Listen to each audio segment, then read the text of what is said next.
23:20. Genesis 23:20, King James Version. Ganito yung pagkakasabi diyan. Sabi niya sa 20, and Jacob vowed,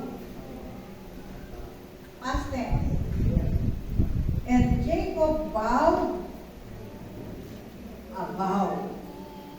Sabihin si Jacob gumawa ng panata,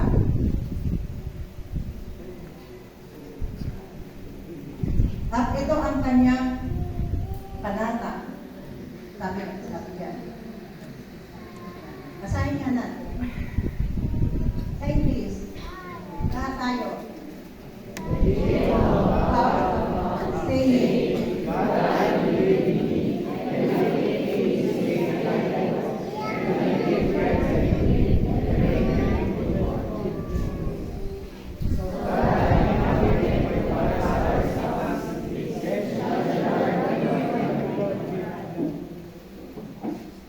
May count ko na yan naman. Sabi, 21.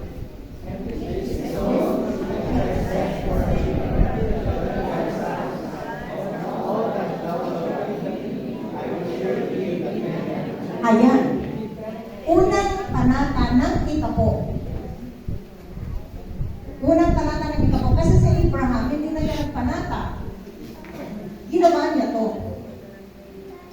Pero si Jacob, bakit ang mga tao ay gumagawa ng pangako sa Diyos din ay naging panata? Kasi karamihan diyan ay meron siyang immediate need na kailangan ito ay matugunan. At alam niya naman ang Diyos natin, pagka binigyan siya ng lahat tayo ay nakaranas niyan, na nung tayo ay panahon ng need sa anumang sitwasyon ng buhay natin, pag lumuhod tayo sa Diyos, nandiyan agad ang tugon. At tayo ay nananaka sa Panginoon. Hindi na yan promise. That is already wow. At marami tayong ginawa niya. Marami pa nilagay sa 20. Ang sinabi ni Jacob, sabi niya, and Jacob vow about saying, number 1, na pinangako niya, if God will be with me, kung ang Diyos daw ay sasama sa kanya, unang panata niya, and will keep me in this way that I go. Number 2, and will give me bread to eat, 3, and bread to put on 4, 21. So that I come again to my father's house in this, then shall the Lord be my God. And in this stone that I have set for a pillar shall be God's house, and all that shall give me will good give me. Surely give that 10 unto the people yan. Pitong pinanata ni Jacob kay Yahweh. 7, pag binilang mo yan. Mga kapatid, yung 1, 3, at saka 7, lahat yan ay God's number. God's number. Si Jacob, nandun siya sa God's number. Ito ang ipinanatan niya sa Panginoon. Bakit siya nagkaroon ng panata sa Diyos? Una, dahil silang mag-ina, alam niyo naman yung story niyan, pero pasadahan namin ng konti. Silang mag-ina ay nagkasundo nung ibibigay na kasi ang basbas sa panganay. Di ba si Jacob, bunso siya eh.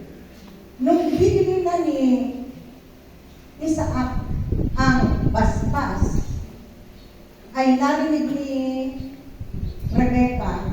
At siyempre, ipapaborito niya si Jacob. Si Jacob kasi, kumbagi. Siya ang katuwang ng mama niya sa pag-aasikaso sa loob ng bahay. At si Jacob naman is hunter. Nangangaso siya, tapos niluluto niya para kay Isaac. Kaya paborito siya ni Isaac. Kaya kayong mga anak, pag kayo nagluto, magluto kayo ng paborito ni papa nyo, paborito din ng mama nyo, para parehas ang tingin sa inyo. At kapag kayo ay nagpapasalubong, din, di ba? Actually, ang gusto ng mama at saka papa magkaiba sa pasalubong. Parehas mong bilhan. Para walang competition sa family.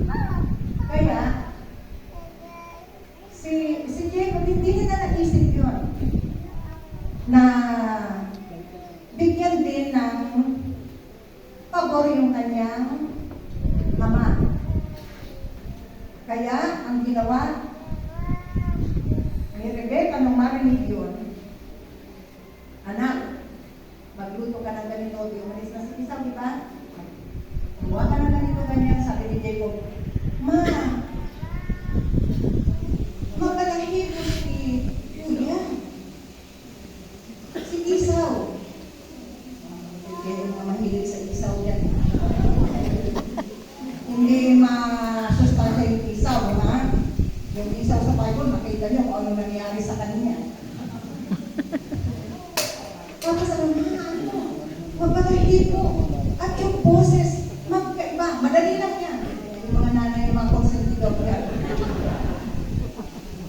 Kayo ay mag-ingat-ingat sa konsentidor natin mga nanay kasi ang ending niyan is not good.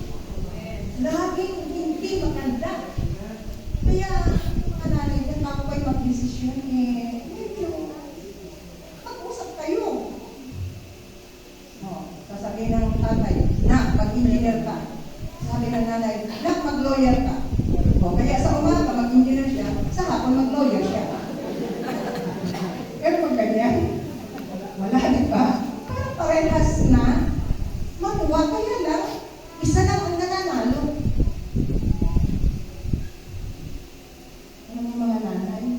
Hindi nyo kayo ang dapat nyo nag-desisyon sa kaso ng mga anak nyo. Sila mismo. Kung gusto nila plano, ma, gusto ko magtatayo na lang ako ng laundry shop. O, yan ano? Siya ang may puhunan. Yan ano siya? Kung bumagsak, saan ka pumasok? Ipag-pray mo. Kung gusto niya magkaroon ng junk shop, lahat ng basura, bilhin niya.